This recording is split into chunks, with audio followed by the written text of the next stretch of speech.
सभी मीडिया के हमारे बंधुओं को बहुत बहुत नमस्कार और आप तमाम चैनल के तमाम दर्शकों को भी मेरा प्रणाम। साथियों, अभी चुनाव का मौसम है और अभी सारे लोगों को एक ही बात का इंतजार है कि हमारे खगड़िया में, खासतौर से खगड़िया के लोगों को इंतजार है कि हमारे खगड़िया में कौन कौन उम्मीदवार होने जा रहे हैं। तो मैं इस पर बात करूंगा, लेकिन इससे पहले मैं अपने 2.5 साल की जर्नी का बात करना चाहता हूं। पिछले 2.5 वर्षों से आप सभी साथी जानते हैं, आप सभी ने सहयोग भी किया और जिस अभियान को पिछले 2.5 साल से मैं लेकर के चल रहा था उसको आपने काफी मजबूत भी करने का काम किया। वो अभियान था जन सुराज अभियान।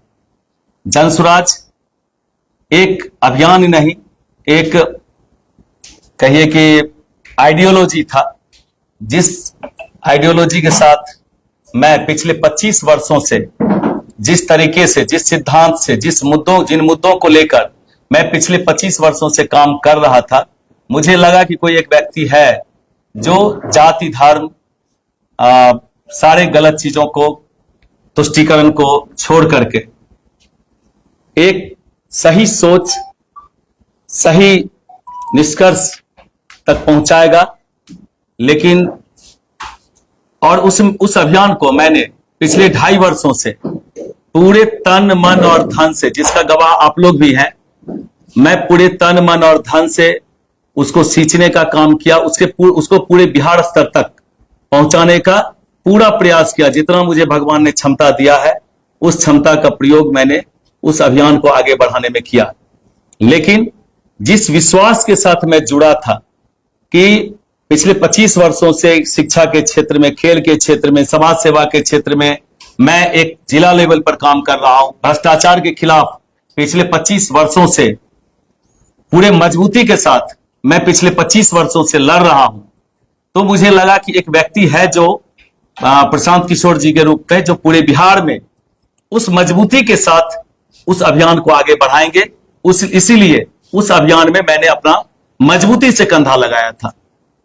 लेकिन पिछले कुछ दिनों से मुझे लग रहा था कि कहीं ना कहीं तुष्टीकरण की वजह से, खुश करने की वजह से, भीड़ बढ़ाने के लिए यहां पर तुष्टीकरण की नीति अपनाई जाने लगी और जिसके लिए मैं बार बार अपने स्थानीय कमेटी को आगाह करता रहा। संगठन में जो भी चीजें होनी चाहिए वो एक संगठन के रूप में जो होना चाहिए, मैं बार बार, मुझे जहां जहां लगा मैंने दिशा निर्देश देने का काम किया। लेकिन उसमें सुधार के बजाय बिल्कुल लग ही नहीं रहा था कि हमारी टीम जो निर्णय ले रही है, जिला कमेटी जो निर्णय ले रही है, प्रखंड कमेटी जो निर्णय ले रही है, युवा कमेटी जो निर्णय ले रही है, किसान की जो कमेटी निर्णय ले रही है, उसको सिर्फ हम लोग का एक, कहा जाए तो एक हम लोग को दिखावा के लिए उसको लिया जाता था विचार। लेकिन उस विचार को साइड करके अगला जो निर्णय होता था वो थोपने का काम एक स्टाफ, यहाँ जिलाध्यक्ष नहीं, यहाँ एक जिला कोऑर्डिनेटर जो पेइंग स्टाफ होता है, अगर वो कुछ गलती किया और अगला कोई आया, उसको अगर आप कहे कि भाई हम बोले थे ऐसा करने के लिए, ऐसा नहीं हुआ, तो कहेगा कि अरे हम नहीं न थे, हम आए हैं, अब ठीक हो जाएगा। फिर उसके बाद वाला कहेगा हम आएंगे तो ठीक हो जाएगा। बहुत सारी बातें हैं। लेकिन अभी आज जो मैं यहां पर उपस्थित हुआ हूं, ये बोलने के लिए कि आज के दिन से मैं जन सुराज से अपना नाता तोड़ चुका हूं। मैं उस ग्रुप में लिख दिया कि आज के बाद मैं उसका सदस्य नहीं हूं। मैं कोई पदाधिकारी नहीं था उस संगठन का, मैं एक संस्थापक सदस्य था। जन सुराज की स्थापना के लिए मैंने कंधा लगाया था एक सदस्य के रूप में। उस प्राथमिक सदस्यता से आप लोगों की गवाही में मैं आज इस्तीफा दे रहा हूं और आगे का शुरुआत मैं किसी के साथ नहीं, अपने पूर्व के तरह 2 साल 2.5 साल पहले जिस तरह से मैं समाज के बीच साथ रह करके काम कर रहा था, उसी रूप में मैं काम करूंगा। मैं पिछले 2-2.5 साल से जिस पार्टी के साथ निष्ठा के साथ जुड़ा, कहीं न कहीं बहुत सारा कारण लोग बोलते हैं, मैं उस पर नहीं जाना चाहूंगा। बहुत सारा कारण से मुझे इस उम्मीदवारी में शामिल नहीं किया गया, क्योंकि मैं स्पष्ट करना चाहता हूं, कोई ये छिपा के बात नहीं है, मुझको चुनाव नहीं लड़वाया गया। ये इसका मुझे और मेरे साथियों को काफी तकलीफ है, और तकलीफ इसलिए है कि जो क्राइटेरिया फिक्स किया गया था जनसुराज के द्वारा, पार्टी के द्वारा, शीर्ष नेतृत्व के द्वारा, कि अगर कोई प्रत्याशी ये यहां पर इन बिंदुओं पर नंबर 1 रहता है या अधिकतम बिंदुओं पर नंबर 1 रहता है, तो उनको उम्मीदवार बनाया जाएगा। मैंने अपना पूरा प्रयास किया। कोई एक आदमी है जो गलत तरीके से डेटा कलेक्ट किया, और कोई एक टीम, हमारी टीम ने सही तरीके से भी डेटा कलेक्ट किया। दिन रात उस अभियान को मजबूती प्रदान किया।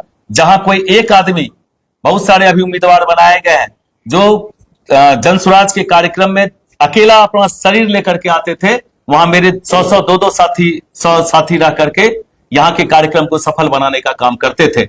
लेकिन उन तमाम चीजों को भूल करके, कहीं न कहीं किसी चीज से बाइस्ड होकर के, किसी प्रलोभन में फंस के, या किसी ट्रेडिशनल जो अपनी पद्धति है राजनीति की, उसमें फंस करके मुझे उम्मीदवार नहीं बनाया गया। मेरे साथियों के साथ मैंने कहा था कि अगर मैं, आप लोग बार बार बीच में पूछते थे कि अगर आप चुनाव जनसुराज नहीं लड़वाती है तो आप क्या करेंगे।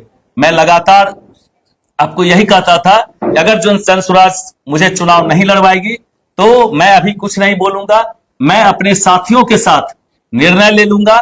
हमारे साथी बहुमत से जो निर्णय देंगे उनको मैं उन बात को मानूंगा।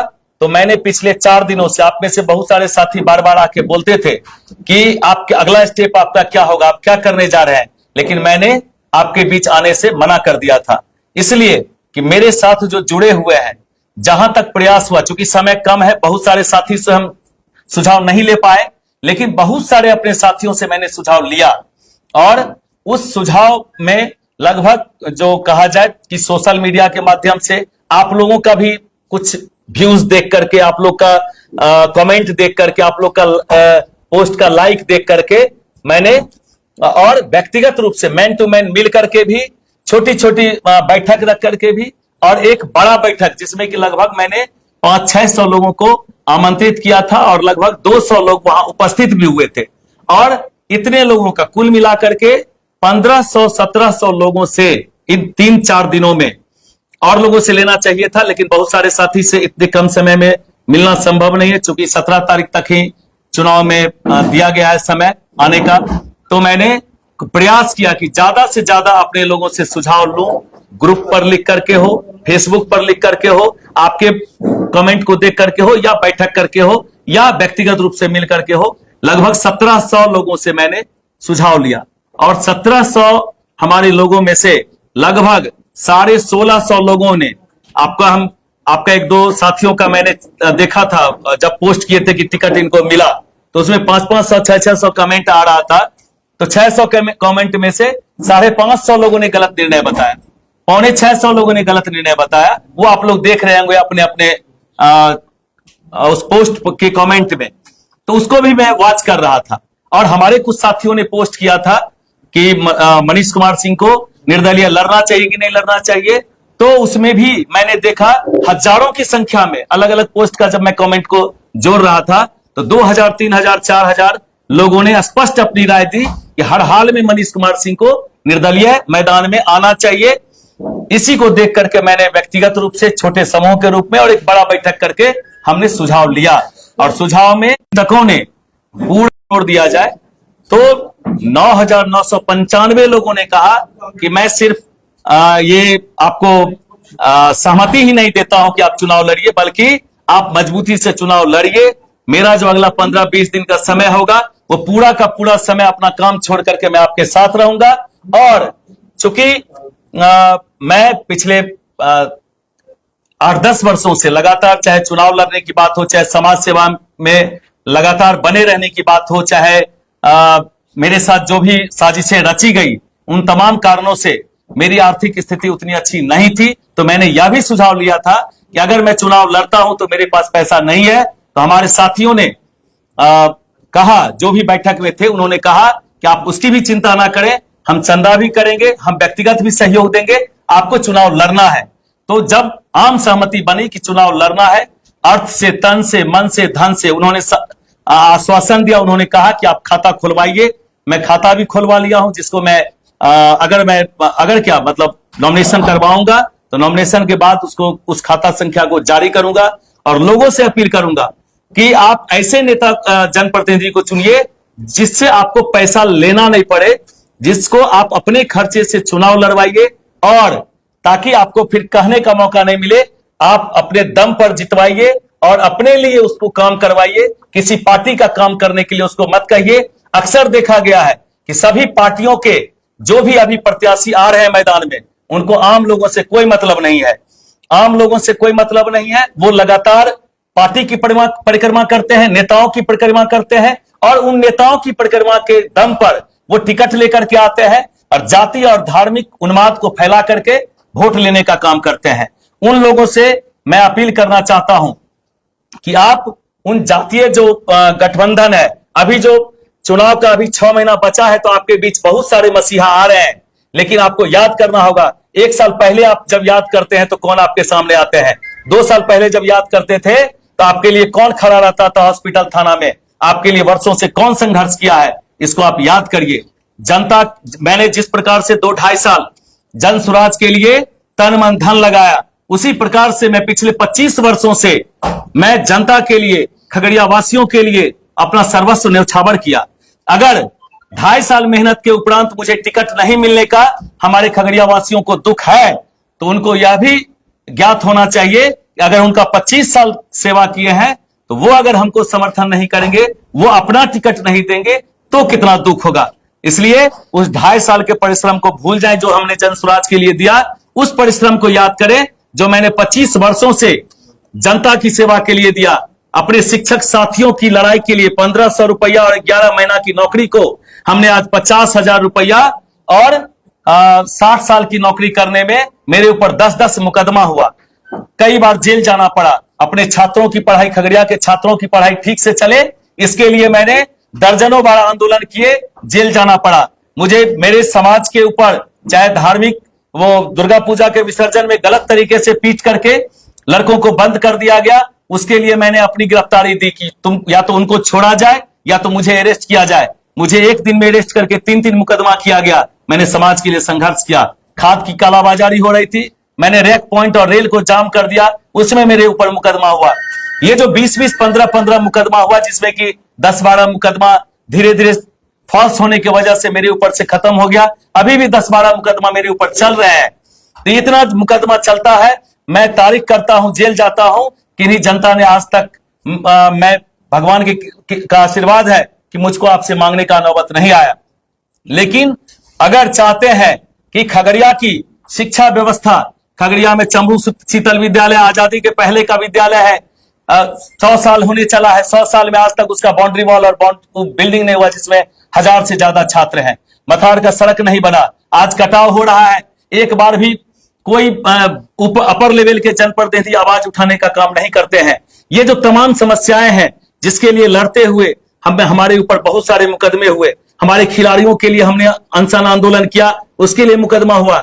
जेल के अंदर जेल के कैदियों के लिए मैंने 3-3 बार, जब जेल गया तो जेल में जानवरों की तरह कैदियों को रखा जाता है, उन कैदियों के लिए मैंने संघर्ष किया, जेल के अंदर अनशन, धरना प्रदर्शन किया उस व्यवस्था को सुधारने के लिए। तो मैं तमाम वर्गों के लोगों से अपील करना चाहता हूं कि आप अपना सेवक चुनते हैं कि कॉर्पोरेट को चुनते हैं, जो लूट करके 5 साल तक आप ही को लूटेंगे और चुनाव के टाइम में आपको विभिन्न प्रकार की वस्तुओं का प्रलोभन दे करके, पैसा दे करके, दारू दे करके आपके बीच आएंगे। उनमें से आपको फर्क महसूस करना होगा। आपको फर्क महसूस करना होगा कि आपके बीच जितने भी प्रत्याशी आ रहे हैं, उनमें से कौन प्रत्याशी आपके बच्चों के हाथों में शराब का बोतल पकड़ाएंगे, चरस का टिकिया पकड़ाएंगे, स्मैक पकड़ाएंगे, कि कौन आपके बच्चों के हाथों में कलम पकड़ाने का काम करेंगे। आपको फर्क महसूस करना होगा। आपको फर्क महसूस करना होगा कि कौन आपके बुरे वक्त में आपके लिए खड़ा रहता है, आपके ऊपर 5 रुपया खर्च करता है, कौन आपके शोषण में आपके खिलाफ वीडियो का कलर पकड़ता है, आपके खिलाफ कौन शिक्षा विभाग में संघर्ष करता है, कौन थाना में आपके ऊपर जब शोषण होता है तो थाना में आवाज उठाता है। आप उसको चुनना चाहेंगे कि ऐसे प्रत्याशी भी आपके बीच आएंगे जो आपके ऊपर जब मुसीबत आएगा तो आपसे सौदा करेंगे, 50,000 रुपया दो, 1 लाख रुपया दो। आप दोगे तो आपका काम वहां होगा।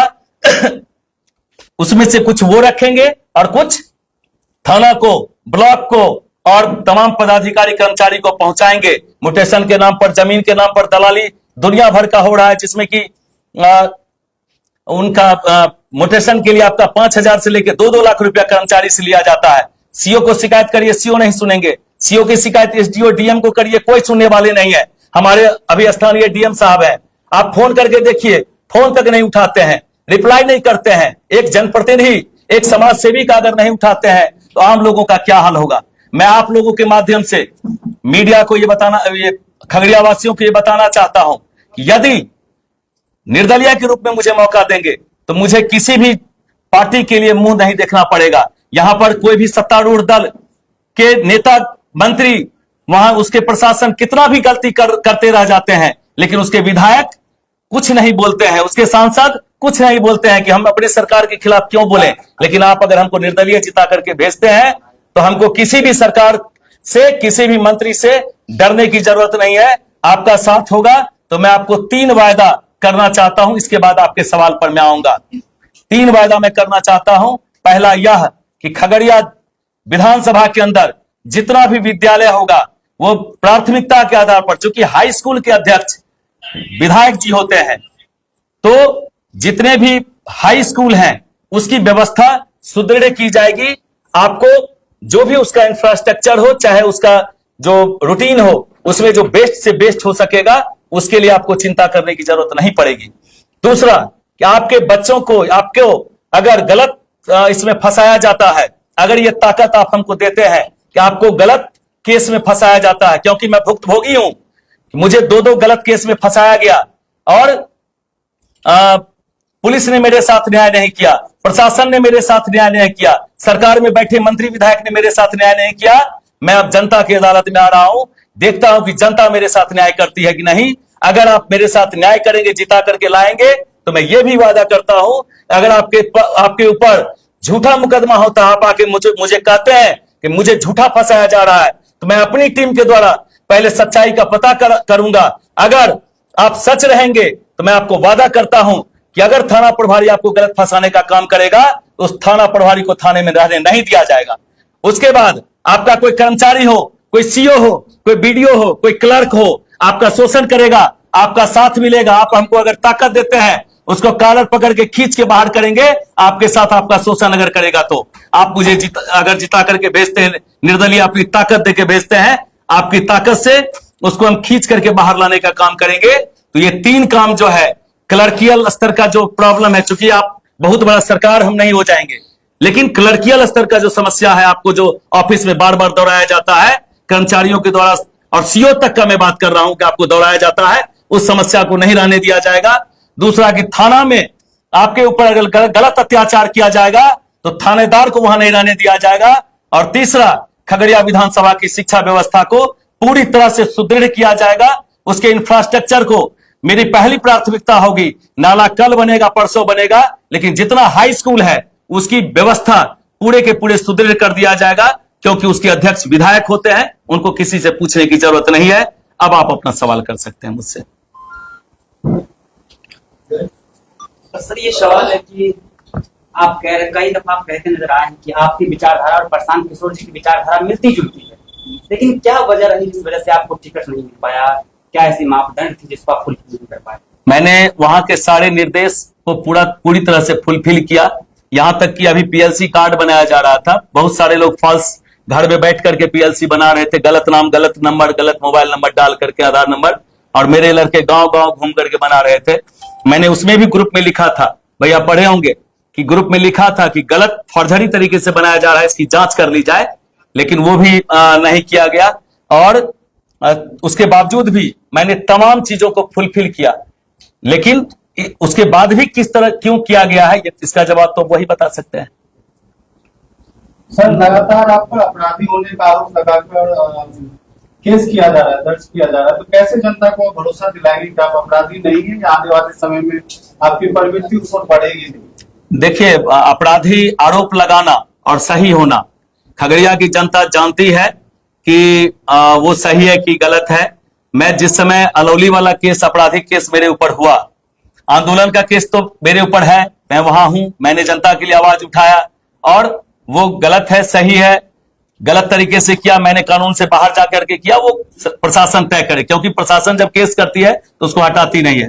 जहां तक ये जो साजिश के तहत मेरे ऊपर केस किया गया है, ये तमाम खगड़ियावासी जानते हैं कि मैं दोनों दिन जब वो अलौली वाला केस हुआ था मेरे ऊपर, तो मैंने सारा प्रूफ दिया था, चाहे वो टोल प्लाजा का हो। मैं प्रशांत किशोर जी के बगल में, जिस वक्त 9 साढ़े 9 बजे घटना का समय था, मैं 11 बजे प्रशांत किशोर जी के साथ वहां बैठा हुआ था। और उस घटना में भी दुर्भाग्य है कि जिस नेता के बगल में बैठा हुआ हूं, जिस नेता को मैं फॉलो कर रहा हूं, उस संगठन में हूं, उस नेता ने मेरे लिए एक बार भी नहीं बोला मीडिया में आकर के कि जिस वक्त घटना का आरोप लगाया जा रहा, मनीष कुमार सिंह मेरे साथ बैठा हुआ था, ये सब तकलीफ है। तो जब जब मेरे ऊपर मुकदमा हुआ है, मैंने पूरा एविडेंस दिया। इस बार भी मेरे ऊपर जो अभी मेरे ग्रामीण कुछ बच्चों के द्वारा मेरे ऊपर आरोप लगाया गया, तो जो जो पॉइंट बनाया गया, हर जगह पर सीसीटीवी कैमरा लगा हुआ है। जहां पर वो बोला कि सुबह में आकर के हमको धमकाया, गाली दिया, उस मनीष सिंह के हाथ में हथियार था, वहां पर भी सीसीटीवी कैमरा लगा हुआ है। जहां पर रात में उसको चाकू लगी है, वहां पर भी सीसीटीवी कैमरा लगा हुआ है। उसके बाद दिन भर मैं कहां हूं, मेरा मोबाइल लोकेशन दे, जिसने चाकू मारा है उसका मोबाइल का मेरे मोबाइल से टैग कर ले। इन तमाम बिंदुओं को मैंने एसपी साहब को, डीएसपी साहब को, उसके बाद डीजीपी साहब तक हर जगह पर मैंने अपनी सफाई दी, लेकिन उस दिशा में किसी प्रकार की जांच नहीं की गई। मुझे पूरा भरोसा है इस साजिश में सरकार में बैठे लोगों का भी पूरा हाथ है, जिसने एसपी का हाथ बांध दिया, और निचले जो पुलिस के पदाधिकारी हैं उस भ्रष्टाचार में, उस साजिशकर्ताओं के साथ मिले हुए हैं। उसका दलाली करता है वो लोग जो यहाँ पदाधिकारी बैठ करके जो सही जांच नहीं किए। उनको मैं यही कहना चाहूंगा, मैं माननीय न्यायालय का धन्यवाद करना चाहता हूं कि उनके वजह से मैं आज अभी आपके बीच हूं। नहीं तो यहाँ की पुलिस मुझे जान से मारने में कोई कसर नहीं छोड़ा। अगर यहाँ की पुलिस की बस चले तो मेरी हत्या करवा दे। मैं बार बार कहता हूं कि जितनी साजिश मेरे खिलाफ रची जा रही है, हो सकता है इस चुनाव में मेरी हत्या करवा दे। मैं मीडिया के सामने पुलिस प्रशासन से को आगाह करना चाहता हूं कि अगर सावधान नहीं हुई प्रशासन यहाँ की, तो हो सकता है अभी एक गोलीबारी हुई है कई जगह, 1-2 जगह पर प्रत्याशी के ऊपर, हो सकता है मैं दिन रात अकेले चलता हूं। 12 बजे रात में मुझे कोई हॉस्पिटल से फोन करता है कि मैं बीमार हूं, इमरजेंसी में मुझे जाना पड़ता है, घात लगा करके कोई भी मेरी हत्या करवा सकता है। तो इसकी सारी जिम्मेदारी यहाँ की पुलिस प्रशासन की होगी, क्योंकि मेरे साथ जितनी भी घटनाएं हो रही है उसमें पुलिस मेरे साथ निष्पक्ष न्याय करने का काम नहीं करती है। मैं अब यह न्याय लेकर के, न्याय की गुहार लेकर के जनता के बीच आ रहा हूं कि सरकार से मुझे न्याय नहीं मिला, प्रशासन से न्याय नहीं मिला, पुलिस पदाधिकारी से मुझे न्याय नहीं मिला, और जिस जनता के लिए मैं संघर्ष किया वहां से भी अभी तक न्याय नहीं मिला। मैं आखिरी बार जनता की अदालत में आ रहा हूं कि मुझे जनता की अदालत में फैसला मिलता कि नहीं, ये देखने के लिए हम अपने नगर पालिका के माध्यम से आप जनता की अदालत में आए। हाँ। उस पर जो है भ्रष्टाचार का आरोप लग रहा है, आपने जाम की समस्या को दूर नहीं किया, और साथ में पूरे मैं कैमरे के खगड़िया को आपने डुबा दिया, उसका इल्जाम भी नगर पालिका के ऊपर लग रहा है। इसका क्या सफाई देंगे? बिल्कुल 3 सवाल है, थोड़ा लंबा जवाब होगा। पहला है आपका भ्रष्टाचार। मैं कैमरे के सामने कहता हूं कि नगर परिषद खगड़िया भ्रष्टाचार में आकंठ डूबा हुआ है, इसमें कोई शक नहीं है। लेकिन मेरे ऊपर अगर कोई लगाते हैं तो ये अन्याय करते हैं। क्यों? क्योंकि चपरासी से लेकर के, चपरासी हो, जेई हो, क्लर्क हो, एग्जीक्यूटिव हो, ई हो, एई हो, एसडीओ हो, डीएम हो, मंत्री हो, सब जगह कमीशन पहुंचता है। मैं आपके कैमरे के सामने बोल रहा हूं। और इसका वजह सबसे बड़ा यह है कि अगर निचला पदाधिकारी कोई भ्रष्टाचार में डूबा हुआ है, उसकी शिकायत जब ऊपर के पदाधिकारी को जाता है, तो ऊपर के पदाधिकारी अगर नहीं सुनते हैं तो उसका हिस्सा वहां भी पहुंचता है। मेरे नगर परिषद में भ्रष्टाचार है, जेई से लेकर के ई तक परसेंटेज बंधा हुआ है, सारे लोगों का परसेंटेज बंधा हुआ है। अगर उस परसेंटेज में 0.5 का भी अगर कमी होती है, संवेदक अगर नहीं पहुंचाते हैं, उनको तरह तरह से प्रताड़ित किया जाता है। उनका अगर सही काम भी है, आप नगर जिला परिषद का पूरा उठा लीजिए, जिला परिषद के 18 जिला परिषद क्षेत्र में मैं आप तमाम मीडिया के साथियों को कहना चाहता हूं कि आप 18 जिला परिषद क्षेत्र में चले जाइए, किस तरह का काम हुआ है, कोई एक आवाज उठाने वाला नहीं है। मेरे जिला परिषद क्षेत्र में दे दीजिए, जाके देख लीजिए, जो मेरे द्वारा किया गया है वहां पर या मेरे लड़कों के द्वारा करवाया गया है, उसको उसके पेमेंट को रोका जाता है कि तुमसे ज्यादा कमीशन लिया जाएगा, तुम्हारा काम नहीं होने दिया जाएगा, तुम्हारा पेमेंट होने नहीं दिया जाएगा, विरोध है। वहीं दूसरी ओर 6 इंची के बदले 3 इंची भी ढलाई होगी, उसका पेमेंट होगा। यह स्थिति तमाम विभागों के जो कर्मचारी है, जिसको हम बर्खास्त नहीं कर सकते हैं, जो बोर्ड से बहाल कर्मचारी है, जैसे कि एक जेई की बहाली हुई थी बोर्ड के द्वारा, तो हमको पता चला तो हमने बोर्ड से उसको बर्खास्त किया। जिस दिन हमको बर्खास्त करने का पावर, स्कूटी को सस्पेंड करने का पावर आएगा, जिस दिन हमको जेई को बर्खास्त करने का पावर आएगा, जिस दिन जो सरकारी फुल फेज कर्मी है उनको बर्खास्त करने का नगर परिषद को पावर आ जाएगा, उस दिन पूरी तरह से भ्रष्टाचार मुक्त हो जाएगा। अगर कमीशन नहीं दिया जाता है, 1 साल से इनके पहले जो अभी स्कूटी साहब थे, 1 साल तक कलम को रोक के रखा, झगड़ा होने की नौबत आ गई, फिर एक मुकदमा मेरे ऊपर आता।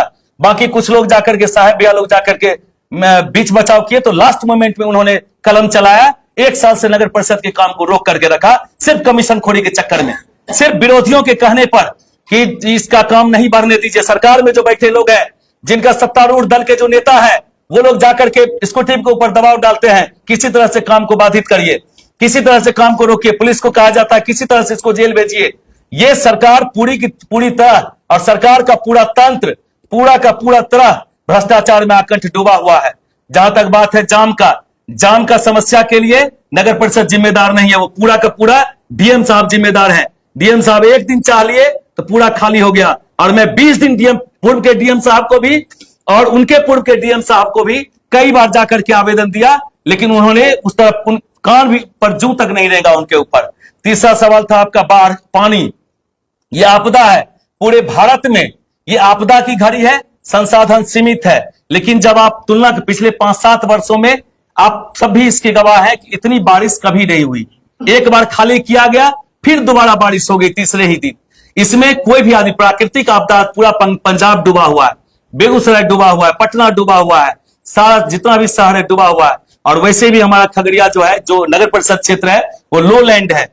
फिर भी हम लोग 1-1 बजे रात में जग करके, मशीन नया जितना संसाधन कम था तो बहुत सारा मशीनरी इमरजेंसी में खरीदा गया, बहुत सारा मशीनरी किराए पर लिया गया, लेकर के हम लोग रात दिन जग करके, अभी भी ज्योतिषी शायद फील्ड में ही 3-3 सेक्शन मशीन वो लेकर के घूम रहे हैं कि राजेंद्र नगर में लगा हुआ है, एक आवास बोर्ड में सेक्शन मशीन है, एक बाजार समिति के पास है, हमारा पंप सेट कई जगह पर लगा हुआ है।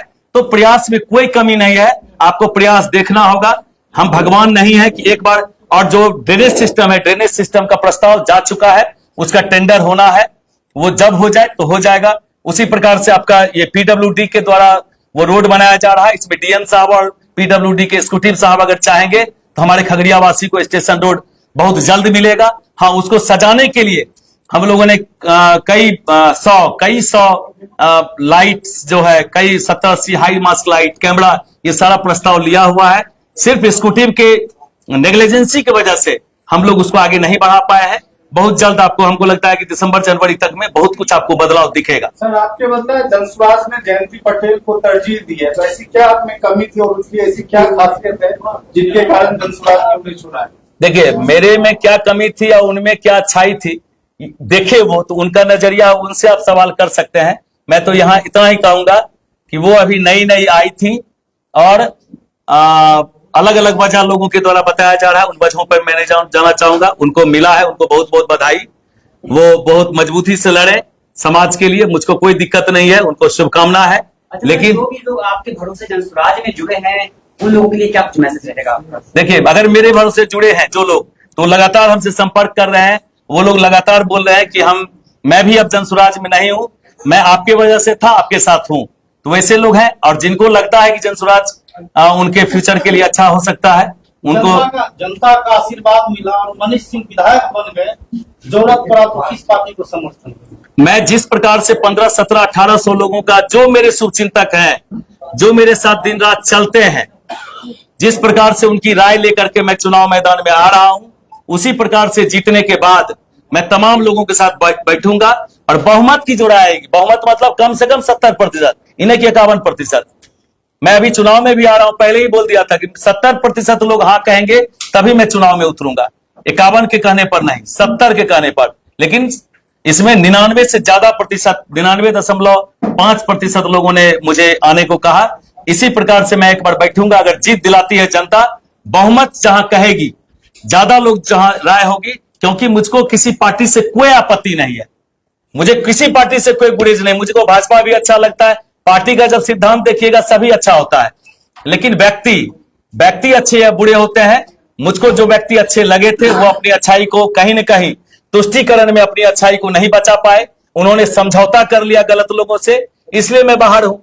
सिद्धांत सभी सबों का अच्छा है, जनसुराज का भी अच्छा है, राजद का भी अच्छा है, सबका मैनिफेस्टो, सबका जो देखिएगा आप भाजपा का, सबका बढ़िया बना हुआ है, तो उसमें लोग अच्छे बुरे होते हैं। मैं अपने साथियों की राय से जहां कहा जाएगा जाऊंगा। होने का भी आरोप है सर, प्रशांत किशोर जी का होने का भी आरोप है। एक मिनट सर। प्रशांत किशोर जी लगातार जो है कहते हैं कि जातिगत आधारित जो है राजनीति नहीं करते हैं, लेकिन खगड़िया के संदर्भ में यदि देखा जाए तो कहीं न कहीं एक फैक्टर यह भी है कि आपकी जो है जाति की संख्या खगड़िया विधानसभा में कम है शायद इसलिए, और दूसरा बेलदौर का अगर हम बात कर लें तो निषादों की संख्या अधिक है, शायद वहां भी जो है जाति आधारित टिकट बंटवारा। औरों की बात तो मैं नहीं करूंगा, लेकिन मैं दावे के साथ कह सकता हूं कि खगड़िया विधानसभा में मेरे जातियों की संख्या जितनी ज्यादा है उतना किसी की नहीं है। खगड़िया में अगर नीतीश कुमार जी को कुर्मी समाज का वोट जितना जाएगा और दूसरे नंबर पर सबसे ज्यादा वोट किसी को जाएगा तो मनीष कुमार सिंह का को, यादव जाति का तेजस्वी प्रसाद यादव को जितना वोट जाएगा, उसके बाद दूसरे नंबर पर अगर किसी को जाएगा यादव का वोट मिलेगा तो मनीष कुमार सिंह को मिलेगा। दलितों का वोट चिराग जी और कितना भी चिल्लाते रह जाए मांझी जी, उनको जितना मिलेगा उसके बाद दूसरे नंबर पर जो होगा वो मनीष कुमार सिंह होगा। जब आप सबका जोड़ेंगे कुल मिलाकर के सबसे ज्यादा मेरे जाति की संख्या होगी, और मेरा मानना है कि सभी जातियों में अच्छे और बुरे लोग हैं, तो जितने अच्छे लोग हैं वो सब मेरी जाति के हैं, और जितना समाज के लिए घातक बुरे लोग हैं वो मेरी जाति के नहीं है। इस हिसाब से भी अगर देखिएगा तो मेरे जाति की संख्या बहुत ज्यादा, इतनी ज्यादा है कि अगर मेरे जाति का लोग हमको वोट देते हैं तो वोट आप रख नहीं पाइएगा, गिन नहीं पाइएगा। ये चाह रहे हैं कि प्रशांत किशोर जाति की राजनीति में विश्वास करते हैं या नहीं, ये तो आप लोग नहीं देख रहे हैं क्या? अगर जाति की राजनीति में आप क्या कहें, हम उसमें कुछ नहीं कर सकते हैं, वो आप लोग खुद एनालिसिस करिए। आप मानते हैं कि जिस प्रकार से अभी सभी पार्टियां टिकट के लिए पैरवी की आवश्यकता पड़ती है? हाँ, ये बात दावे के साथ कह सकता हूँ, यहाँ पैरवी चला। एक बात मैं इसमें कहना चाहूंगा टिकट में, कि जिस तरह से पार्टी का गठबंधन होता है, राजद, कांग्रेस, वीआईपी का हुआ, भाजपा, जदयू, लोजपा, हम का हुआ, उसी प्रकार से यहाँ पर पार्टी का गठबंधन नहीं हुआ, यहाँ व्यक्ति का गठबंधन हुआ। जो लोग जिन व्यक्तियों का गठबंधन हुआ, जिन लोगों ने विलय किया अपनी पार्टियों को, उन्होंने शर्त रखा कि ये सीट और इतनी संख्या में सीट मुझे दीजिएगा तो मैं अपनी पार्टी को विलय कर दूंगा। कहीं न कहीं ये एक बड़ी वजह रही है, और मेरे टिकट कटने का भी एक बड़ा वजह है। यहां पर मैं तो बोल रहा हूं, प्रशांत किशोर जी ने सही और गलत का फैसला नहीं किया, उन्होंने समझौता किया। मनीष सिंह नॉमिनेशन कब करना चाहते हैं? मैं 16 तारीख को नॉमिनेशन कराऊंगा, और 16 तारीख को 11 बजे आशीर्वाद पैलेस मेरे घर के पास, सूर्य मंदिर चौक से पश्चिम आशीर्वाद पैलेस के पास 11 बजे दिन में लोग जुटेंगे। वहीं पर उनका आशीर्वाद लेकर के मैं सनहौली का मार्ग होते हुए, कचहरी रोड होते हुए वहां पहुंचूंगा, और मैं अपना नॉमिनेशन दाखिल करूंगा। दलित विरोधी होने का आरोप लग रहा है, SC/ST का केस हो रहा है, कैसे लोग को समझाएंगे कि आप दलित विरोधी है या नहीं? आज मेरे गांव में चले जाइए, जिस समाज के बच्चों ने मेरे ऊपर आरोप लगाया है, वो मोइन के किनारे का एक बड़ी आबादी है, उसमें जाकर के आप 50 लोगों से पूछ लीजिए, और 50 लोग में 40 लोग अगर नहीं बोलेंगे कि मनीष निर्दोष है, बाहर का बात तो छोड़ दीजिए, जहां घटना हुई मैं वहां की बात कर रहा हूं। बच्चे लोग भी मुझे लगता है कि जरूर शर्मिंदगी महसूस कर रहे होंगे कि मनीष सर का नाम बोल करके कहीं न किसी के बहकावे में आकर के मेरा नाम दे दिया है। उनको भी अफसोस हो रहा होगा, और नहीं भी हो रहा होगा तो समय के साथ हो जाएगा, क्योंकि मैं जानता हूं कि मैंने अपने जीवन में कभी किसी जाति के रूप में किसी के ऊपर भेदभाव नहीं किया। मैंने हर साल अगर बच्चों को गोद लिया है, हर साल 4-5 बच्चों को मैं गोद लेता हूं, तो उसमें आज तक कोई फॉरवर्ड बच्चा नहीं आ पाया है। मेरिट के हिसाब से जो लोग आए, दलित के बच्चों को मैंने गोद लिया है, तांती समाज का बच्चा मेरे यहाँ रहा है, यादव समाज के बच्चों को मैंने 3-3 साल यहाँ रख करके अपना रहना, खाना, पढ़ाई लिखाई कपड़ा तक मैंने दिया, और एडमिशन का, इंजीनियरिंग कॉलेज में एडमिशन का फीस भी कोसी साइंस क्लासेज में बढ़ा है। उसमें राजपूत जाति का कोई नहीं था, मेधावी जाति का था। मेधावी बच्चे जो थे उन लोगों को मैंने सुविधा दिया, वो किसी भी जाति के थे। तो ये मैं जानता हूं, बाकी किसी आरोप से मैं कभी घबराता नहीं। सवाल यह भी है कि लेकिन प्रशांत किशोर जी कह रहे थे जब हम लिस्ट जारी करेंगे उस सूची में देख लीजिएगा, अगर कोई अपराधी प्रवृत्ति को होते हैं तो उनको टिकट देंगे। कहीं ऐसा तो नहीं है कि उससे पहले आपके ऊपर मुकदमा हुआ था, प्रशांत किशोर जी कहीं आपको आपराधी तो नहीं मानते? बिल्कुल सही सवाल है आपका कि प्रशांत किशोर जी ने जब आवेदन लिया था, उस आवेदन में एक कॉलम था कि आपके ऊपर कितना मुकदमा है। मेरे ऊपर जितने भी मुकदमे थे मैंने लिख करके दिया हुआ था। दूसरा कि जिस समय 28 फरवरी को मैंने आवेदन दिया था, 28 फरवरी को मेरे ऊपर मर्डर केस का चार्ज चल रहा था, मैं बरी नहीं हुआ था। उस समय मैंने भरा था। अगर प्रशांत किशोर जी अपने बात पर सही रहते तो मेरा फॉर्म देख करके उसी समय क्यों नहीं रिजेक्ट कर दिए? अपराधी अगर था मनीष, मर्डर केस का चार्ज था, उससे बड़ा और कोई चार्ज अपराधी हो सकता है क्या? तो सर्टिफिकेट नहीं दिया, उसी में रिजेक्ट नहीं, होगा। इतना दिन मेहनत करवा करके आप आवेदन क्यों भरवाए? आवेदन में कॉलम क्यों दिए? कहीं ना आपको गुमराह किया गया। गुमराह किया गया, ठगा गया। मेरे संसाधन, मेरे मेहनत को, मेरे अपने लोगों के मेहनत को अपने पक्ष में लाने के लिए मुझे इतने दिनों तक, 4-5 महीने तक धोखे में रखा गया। मेरे साथ धोखा हुआ है जनसुराज के द्वारा। यूज एंड थ्रो का शिकार हो। यूज एंड थ्रो का शिकार हुए। धन्यवाद। बहुत बहुत